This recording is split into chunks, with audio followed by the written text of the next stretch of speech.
Hello and welcome to the session of 5 for 5th, where today we're going to discuss the multiplication of mixed numbers that's found in lesson 8.8 of our 5th grade everyday math books. And if you recall the last in and hour, we had a lot of confusion because in this particular section they multiplied mixed numbers using two different strategies, and we as teachers are just so accustomed to the traditional method that this new somewhat conceptual method really threw us for a loop. So today our goal is to go over these strategies a lot slower and dig into the why of the mathematics. Okay? So as we begin, again taking this slow, I really want to go back to Unit 1 and discuss for a minute arrays. Now if you remember with arrays, we had, suppose, a 4 by 3. Well, we taught the students, and we relearned this ourselves, it was a long time ago, it was 4 chips down and 3 chips across. And if you remember, we were joking, I love arrays, and we had the L. So it was 4 chips down, 3 chips across.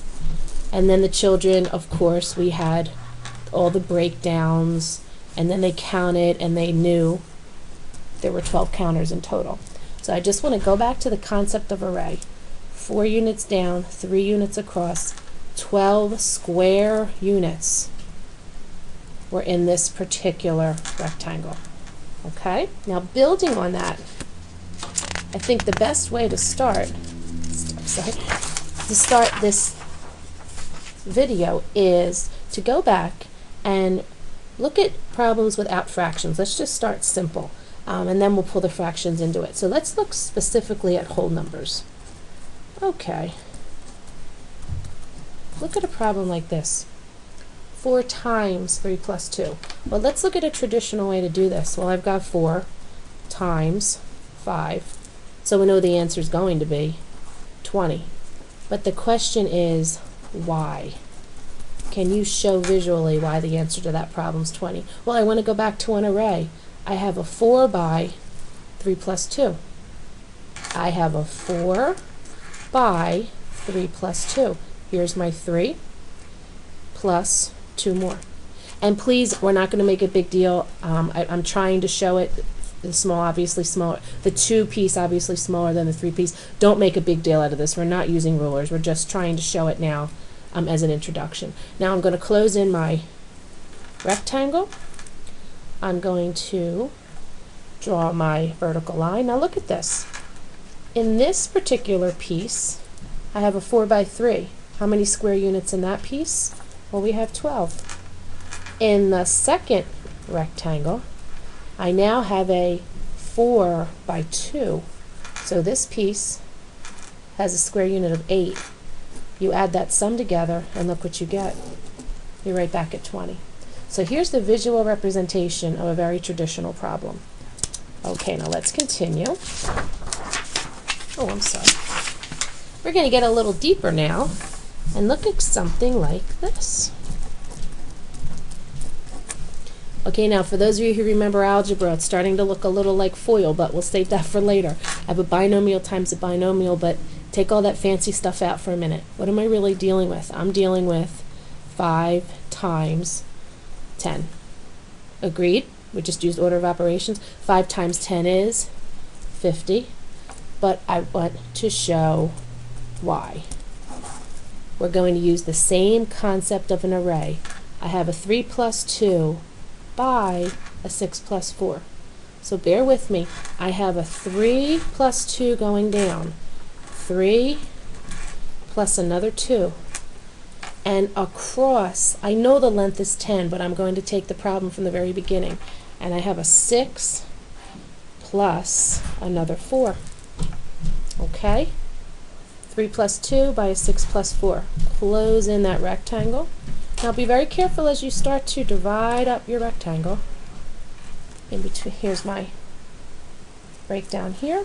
Now I'm left with 4 rectangles, and it's our job to find the area of every single rectangle. I start with rectangle 1. This is a 3 by 6. You have your 6 down here. This is a 3 by 6. So this first area is going to be 18 square units. The one below it, this one right here, this is a 2 by 6, which is 12. Now let's go up to this one. This is a 3 by 4. Again, 3 by 4. This is another 12.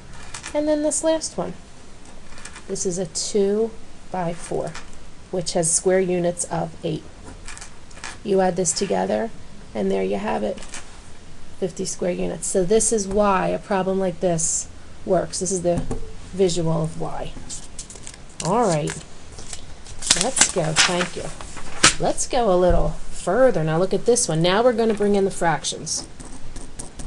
Look at this. 4 times 5.5.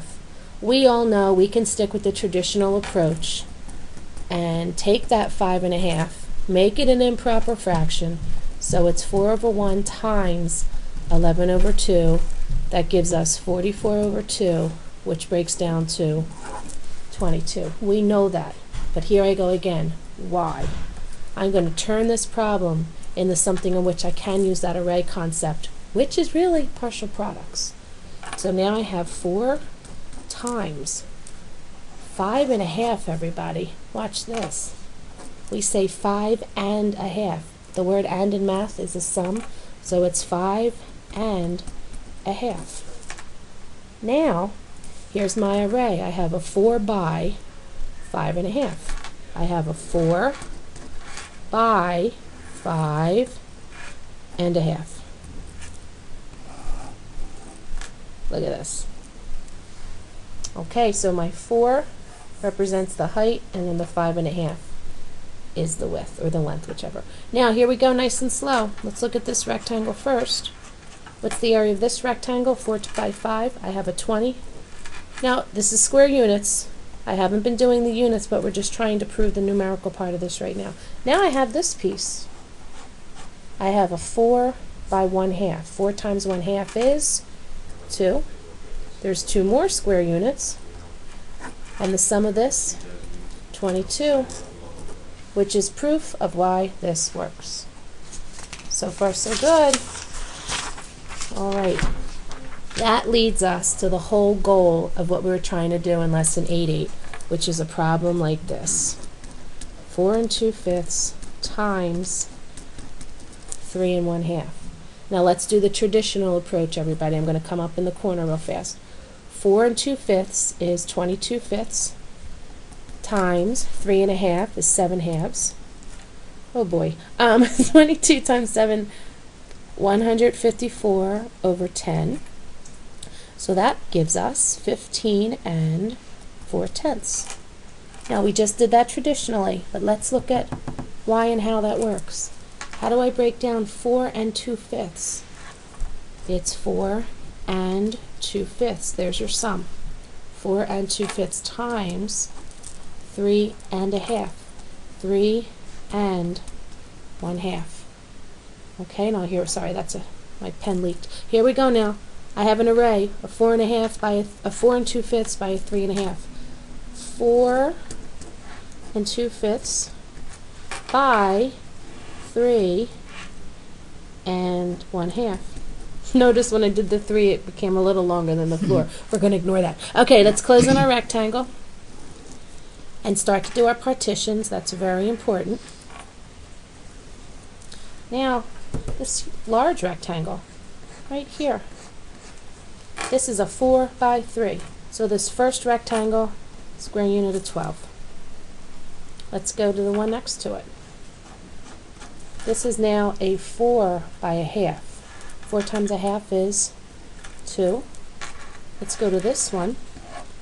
This is a 2/5 times 3, which is 6/5. And let's look at this last one. Oh boy, 2/5 times 1/2 is 2/10. Now it gets interesting. We have to just take our time. I have a whole number 12. I'm going to keep that whole number 12. Whole number 2, wonderful. We love whole numbers. Now I'm left with fractions. I obviously need a common denominator. I have a 5 and a 10. I'm going to multiply by 2/2. So now I have 12/10. And I'm just going to simply bring over my 2/10. And we're going to take a sum. 12 and 2 is 14. 12/10 plus 2/10 is 14/10. Oh, 14/10 is larger than 1. Now let's talk about that for a second. 14/10 is the same as 10/10 and 4/10. Now look at this, 14 and 10 tenths really equal 15 and 4 tenths, which is right where we began. Okay, this takes children, I know it's only 5th grade, but this leads them into middle school, the whole concept of area, and then when they get to algebra, it's huge, even up through calculus. This is such a big deal. Now, draw your attention to one more thing. The top of page, journal page, I'm on journal page 273, the book provides us with the procedure without the visual. So by using this video, you can see how they came about, all of their breakdowns. And then when you get to the bottom, we're just going to forewarn you, these are pretty tricky down here. They're very large numbers. They're not hard, they're just large numbers. Okay? Now, we're going to end. I know this is long, but this is so important. Let's do a problem without the visual, just the mathematics. Let's do the same one we just had. Same one we just had. I just flipped the numbers around. I had 3.5 times 4 2/5, which becomes 3 plus a half times 4 plus 2/5. I'm going to take this very slow. Now, first thing I'm going to do, I'm going to do 3 times 4. 3 times 4 is 12. Now, that was step 1. I'm going to circle step 1, step 1. Second thing I'm going to do, the 3 multiplied to the 4. Now the 3 is going to multiply to the 2/5. How do we know multiplication, everybody? Well, we have parentheses. We have a multiplication sign. A second step, 3 times 2/5 is 3 times 2/5 is 6/5. Third step, the 3 has now multiplied to both of them. It's 1/2's turn. I've got a positive 1/2 times 4. That's step 3. Sorry. Now that's so it's 1/2 times 4, which equals 2. And the last step, the 1/2 multiplied to the 4. Now the 1/2 needs to come over and multiply to the 2/5. That's step 4. And that gives me 2 tenths. And if you go back to the problem we just did, thank you so much. This is the one we just did with the visual. We are back to the same exact spot we were before. And you would do the sums just as we did the sums, and you'll still get 15 and 4 tenths. That's it, everyone. There is a lot going on. We hope this helped. If there's anything else we can do, please give us a call. And we'll see you at the next 5 for 5th. Have a nice day.